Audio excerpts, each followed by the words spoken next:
was a quiet, unremarkable evening in the house Evelyn shared with her mother and stepfather. The sound of the rain tapping against the windows added to the stillness. She sat curled up on the couch with a book in her hands, trying to ignore the faint arguments filtering through the walls from her parents' room. Their occasional disputes had become background noise, a hum of tension that she was used to. When the door creaked open, Evelyn glanced up to see Aidan, her stepfather, standing at the threshold. His usually impeccable appearance seemed slightly disheveled, his shirt wrinkled and his tie loosened. He looked at her with an intensity that immediately unsettled her. "Evelyn," he said, his voice low, almost conspiratorial. "I need a favor." She put her book down and furrowed her brow. "What kind of favor?" Aidan walked further into the room, each step deliberate. He sat on the armrest of the couch, leaning closer than she would have liked. His cologne was overpowering, almost masking the sharp edge of whiskey on his breath. "You're smart, resourceful," he began, his tone dripping with a strange mix of charm and urgency. "I need your help to retrieve something important." Evelyn frowned, the discomfort in her chest growing. "Retrieve what?" He hesitated, glancing over his shoulder as though checking if her mother was nearby. Then, lowering his voice further, he added, "There's a document. It's locked up in an office downtown. I need you to get it for me." Her confusion deepened. "Why me? Can't you just get it yourself?" Aidan smiled, though it didn't reach his eyes. "Let's just say it would be better if someone else did it. It's a delicate situation, and if you help me..." He reached into his pocket, pulling out a folded piece of paper and placing it in her hand. "You'll get everything you want." Evelyn unfolded the note, her pulse quickening as she saw the numbers scrawled on it. A bank account with an unsettling number of zeros. "Aidan, what are you—" "Don't worry about the details," he interrupted, his voice now firm. "Just think about what you could do with that. You've been dreaming of moving out, starting fresh. I'm offering you a way to make that happen." His words hung in the air, sharp and heavy. Evelyn's first instinct was to reject the idea outright, but a part of her hesitated. The temptation was real, but so was the alarm screaming in the back of her mind. "What happens if I say no?" she asked cautiously. Aidan's expression darkened for a fraction of a second, enough to send a shiver down her spine. Then, just as quickly, he regained his composure, flashing her a reassuring smile. "You won't," he said simply, standing up and smoothing his shirt. "Think it over, Evelyn. But don't take too long. Opportunities like this don't wait." As he walked away, Evelyn sat frozen on the couch, the note still clutched in her trembling hand. The rain outside seemed to grow louder, as though echoing the storm brewing in her chest. The night passed in restless unease. Evelyn lay awake, staring at the faint shadows dancing across her ceiling. Aidan's words replayed in her mind, their weight as suffocating as the silence in the house. Her fingers itched to throw the crumpled note into the trash, but some gnawing instinct kept it tucked in her drawer instead. By morning, the rain had stopped, replaced by a crisp chill that seemed to seep through the walls. Evelyn moved through her day distracted, her thoughts clouded with unease. She couldn't shake the feeling that there was more to Aidan's request than he had let on. After breakfast, she slipped into her room and locked the door.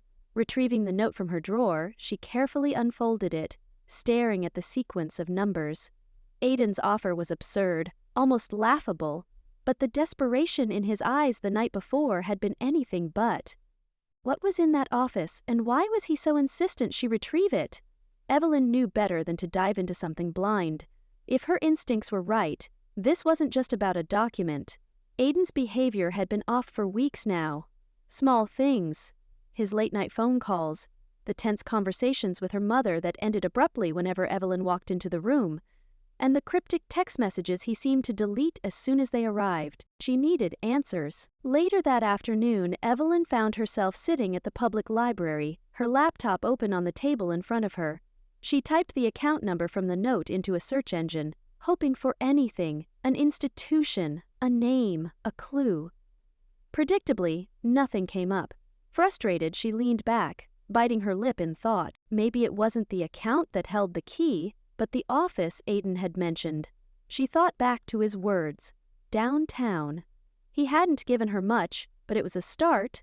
She decided to do some digging, checking the business registry for any addresses tied to him. After a few fruitless hours, Evelyn finally stumbled across something, an old lease agreement for an office building downtown. The tenant listed wasn't Aiden, but the name of a company she didn't recognize, Carver and Associates. Aiden had never mentioned it before, but she wasn't surprised. He was always tight-lipped about his work. What struck her was that the company didn't seem to exist anymore. Evelyn jotted down the address. If Aiden wanted her to retrieve something, this must be the place. As the evening approached, she debated whether to confront him directly. Part of her wanted to demand an explanation, but another part, the part that couldn't forget the way his smile had darkened when she hesitated, warned against it. Instead, she decided to observe him. That night, after dinner, Evelyn excused herself and pretended to go to bed early. Instead, she sat quietly in her room, listening. It didn't take long before she heard Aiden's voice filtering up the stairs. He was on the phone again. She cracked her door open just enough to hear, "Yes, I've handled it," he was saying, his tone clipped and impatient. "She's curious, but she'll come around. She has no choice." A pause. Then, quieter. "No, the lockbox is still there. I'm not stupid enough to move it." Evelyn's heart thudded painfully in her chest. Lockbox? The pieces of the puzzle were coming together, but the picture they formed was growing more ominous by the second. She strained to hear more, but Aiden ended the call abruptly. Moments later, his footsteps echoed up the stairs. Evelyn barely had time to close her door and climb into bed before he passed by. Her heart pounded as she lay in the dark, her mind racing. The next morning, Evelyn made a decision. She wasn't going to wait for Aiden to coerce her into action. If he thought she didn't have a choice, he was wrong. She'd visit the office herself, not to retrieve the document for him, but to find out what was really going on. The next day, Evelyn awoke with a plan. She had scribbled down the address of the office last night, her mind running through countless worst-case scenarios. If she was going to step into this mess, she needed to be prepared. She packed a small bag, a flashlight, gloves, her phone, and a portable charger. Her mother was out for the day, and Aiden had already left for work, leaving the house unusually quiet. Evelyn waited until late morning before leaving.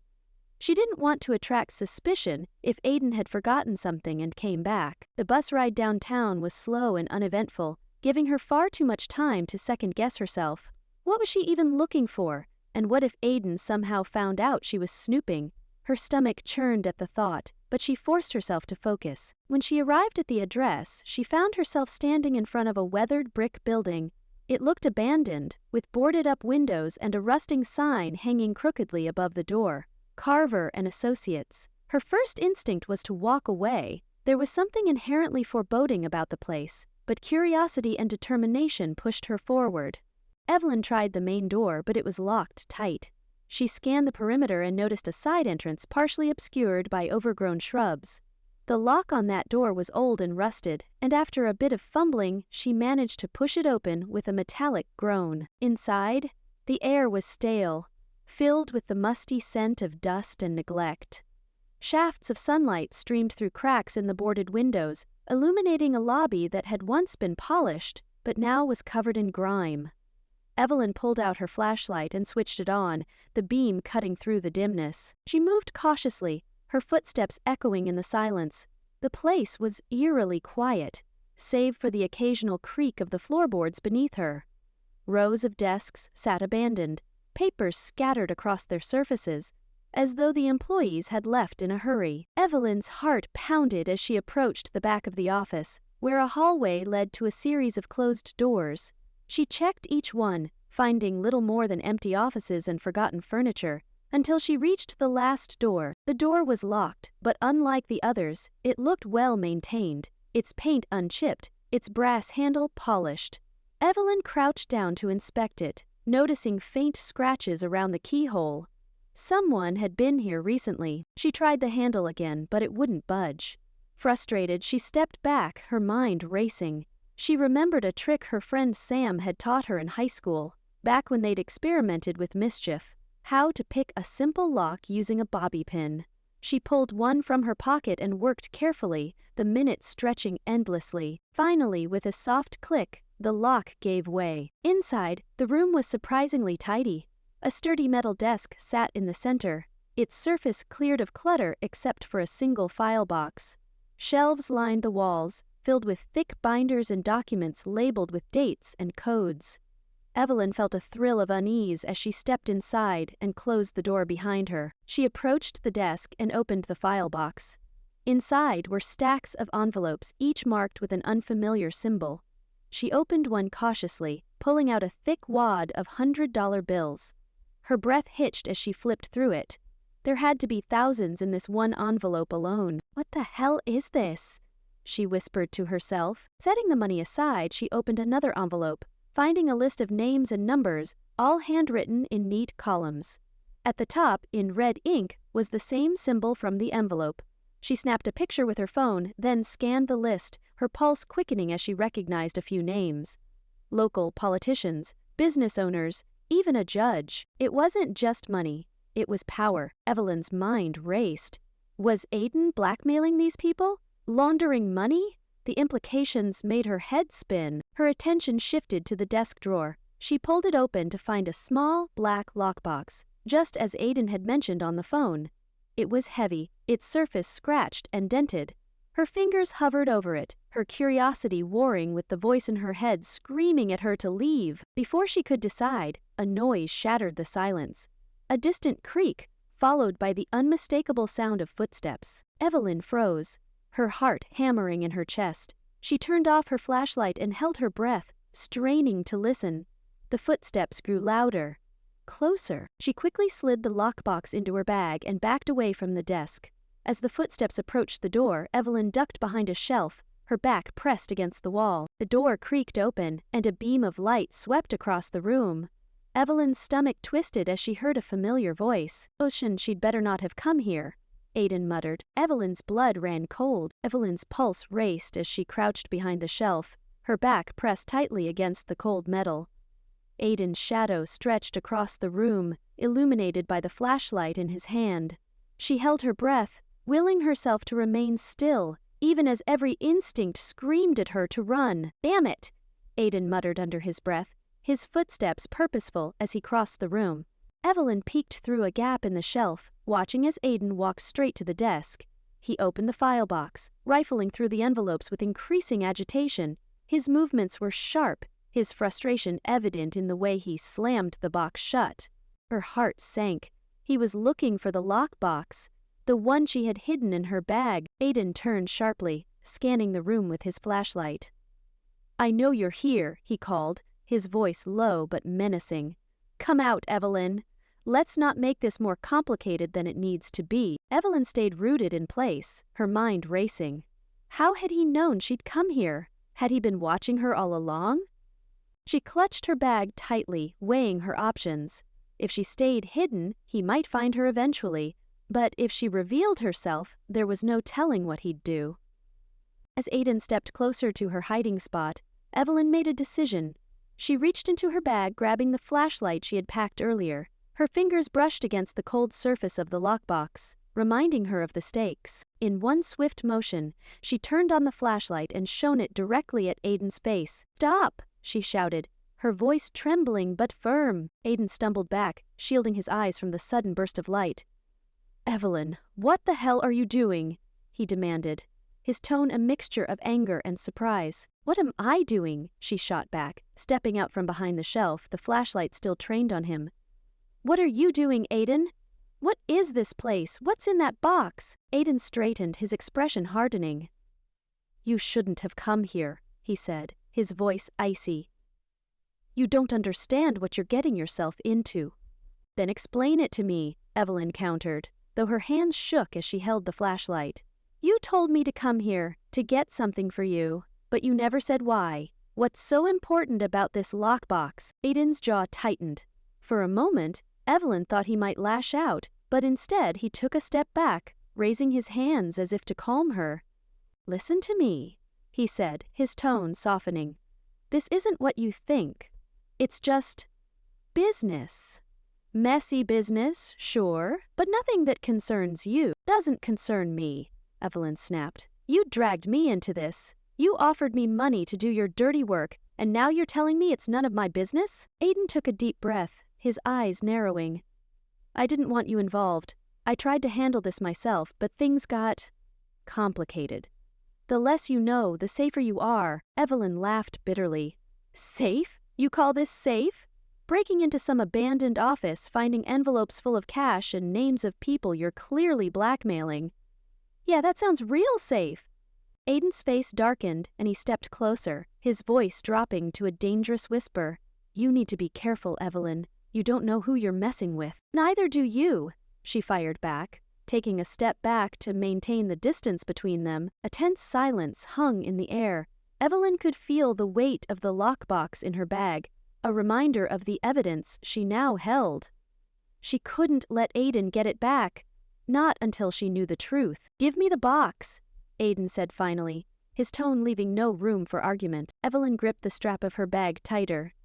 "No, not until you tell me everything." Aiden's expression shifted, a flicker of something unreadable crossing his face. Was it fear? Regret? Whatever it was, it disappeared as quickly as it had come. "You don't understand," he said, his voice almost pleading now. "This isn't just about me. There are people, powerful people, who will do whatever it takes to protect their secrets. If they find out you've got that box, they'll come after you, and they won't stop." The weight of his words settled heavily on Evelyn's chest. She wanted to believe he was lying, trying to scare her into compliance. But the desperation in his eyes told her otherwise. "What's in the box, Aiden?" she asked again, her voice quieter this time. "Tell me the truth." Aiden hesitated, glancing toward the door as if expecting someone to burst through at any moment. "Proof," he said finally, "of deals, bribes, crimes that could destroy people's lives. It's leverage, Evelyn. That's all it is. But it's dangerous, and you don't want to be the one holding it." Evelyn felt a chill run down her spine. Leverage. The word felt like a loaded gun in her hands. Before she could respond, a loud noise echoed from the hallway, a door slamming, followed by hurried footsteps. Aiden's head snapped toward the sound, his expression shifting to alarm. "They're here," he muttered, more to himself than to Evelyn. Evelyn's breath hitched as panic surged through her. Whoever they were, she knew one thing for certain: she needed to get out. The sound of footsteps in the hallway sent Evelyn's heart into a frantic rhythm. Whoever they were, Aiden's reaction made one thing clear: they weren't here to negotiate. "Aiden, what's going on? Who's coming?" Evelyn whispered, her voice trembling. Aiden grabbed her arm, his grip firm but not aggressive. "We need to leave, now. If they find you here with that box, you're as good as dead." Evelyn yanked her arm free, her instincts screaming to run but her mind demanding answers. "I'm not going anywhere with you until you tell me what I'm running from." Aiden's jaw tightened, his eyes darting between the door and Evelyn. "There's no time for this. These are the people I've been dealing with. Dangerous people. They found out about my plan to extract myself from this mess, and they won't let it slide." "Extract yourself? You mean double-cross them?" Evelyn said, her voice rising despite herself. "Call it what you want," Aiden snapped. "I didn't have a choice. If I kept working for them, it would have destroyed everything. Your mother, you, this family. But if we don't move now, it's all over." Evelyn stared at him, torn between fear, anger, and the lingering shred of doubt that maybe, just maybe, Aiden wasn't lying. The lockbox in her bag felt heavier with each passing second. The footsteps grew louder, accompanied by muffled voices. Aiden moved toward the door, gesturing for her to follow. "Trust me, Evelyn, I'll get us out of this." She hesitated, every fiber of her being urging her to run in the opposite direction. But before she could decide, the door burst open. Two men entered, their faces shadowed but their presence unmistakably menacing.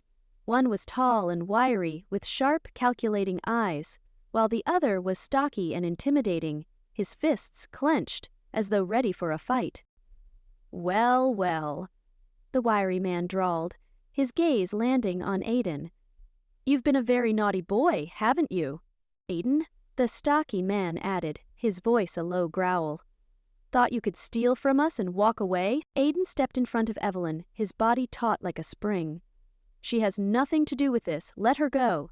The wiry man's eyes flicked to Evelyn, narrowing as they lingered on her bag. "She has the box, doesn't she? That's adorable. Thought you'd send her to do your dirty work." Evelyn clutched her bag tighter, her mind racing. These men weren't here to talk. She needed to think fast. "Give it to me, Evelyn," Aiden said, his voice tense but imploring. "Now!"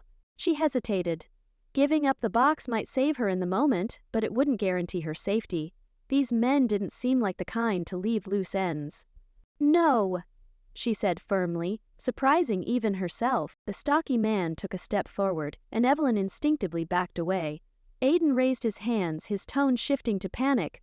"Wait, I'll get it for you, just—" Before he could finish, Evelyn reached into her bag, not for the lockbox, but for the small can of pepper spray she'd packed. With a swift motion, she sprayed it directly into the stocky man's face. He bellowed in pain, clutching his eyes, as Evelyn darted around him and made a break for the door. "Evelyn, stop!" Aiden shouted, but she didn't look back. The wiry man lunged toward her, but she swung her bag at him, the weight of the lockbox inside making it a formidable weapon. He stumbled, giving her just enough time to burst into the hallway. Her legs moved on autopilot, carrying her through the dimly lit corridors. Behind her, she could hear the chaos, Aiden yelling, the men shouting, and the sound of furniture crashing. She didn't stop. She couldn't. Evelyn reached the exit she had used to enter the building, pushing it open with all her strength. The cold night air hit her like a slap, but she didn't slow down. She sprinted toward the nearest streetlight, her breath coming in sharp gasps. A car screeched to a halt as she darted across the road, the driver honking angrily, but she barely registered it. Her only focus was on getting as far away as possible. Eventually, she found herself in a quiet alley, her back pressed against a brick wall as she tried to catch her breath. The lockbox was still in her bag, the key to whatever secrets Aiden and those men had been hiding. She pulled out her phone with trembling hands and dialed the only person she could think of. Her mother. "Mom," she said when the call connected, her voice cracking. "We need to talk. Now." Her mother's confused but worried voice filled her ear. "Evelyn, what's going on?" Evelyn looked down at the bag in her hands, her resolve hardening. "It's Aiden. He's not who you think he is, and I can prove it." As she ended the call, Evelyn realized this wasn't over. Not by a long shot. But for the first time, she felt a spark of control in a situation that had spiraled so far beyond her grasp. She wasn't running anymore.